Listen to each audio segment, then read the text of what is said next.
नजर डालेंगे दिलचस्प और अजीब खबरों पर। चीन के शहर बीजिंग में एक खातून की आंख के पीछे छुपे 5 कॉन्टैक्ट लेंस के इंकशाफ ने डॉक्टरों को हैरान कर दिया।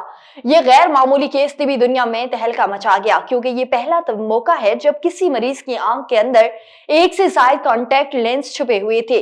आलमी मीडिया के मुताबिक चीन की एक खातून कई साल से कॉन्टैक्ट लेंस इस्तेमाल कर रही थी। वो अपने चेहरे के एक तरफ पतलापन और आंख के दूसरी तरफ धंसे होने की शिकायत लेकर अस्पताल पहुंची थी। डॉक्टर ने उनका मुआयना किया और चेहरे को हमवार बनाने के लिए सर्जरी का फैसला किया। ताहम सर्जरी के दौरान डॉक्टर को एक इंतहाई हैरानकुन मंजर देखने को मिला।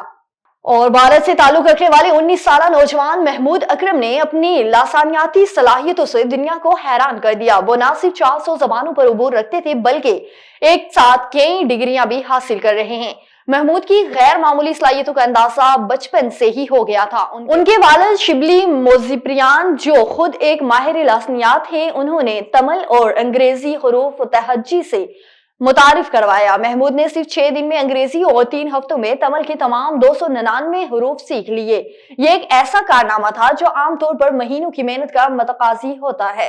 और हवाई सफर में आमतौर पर पालतू जानवरों को सख्त मुश्किलात का सामना करना पड़ता है, लेकिन एक खुशनसीब डॉल्मेटियन कुत्ता बिजनेस क्लास में लग्जरी फ्लाइट एंजॉय करके सोशल मीडिया पर मकबूल हो गया। 4 साला डॉल्मेटियन कुत्ते, जिसका नाम अस्पाटी है, इसने अपने मालिक के साथ सिंगापुर एयरलाइन की बिजनेस क्लास में सिंगापुर से टोक्यो तक 5.5 घंटे का पुरताइश सफर किया। इसकी वीडियो वायरल हो गई, जिसमें इसे एयरपोर्ट लाउंज में आराम करते हुए और बिजनेस क्लास सीट पर बैठे कलम देखते और हत्ता के सोते हुए भी देखा जा सकता है।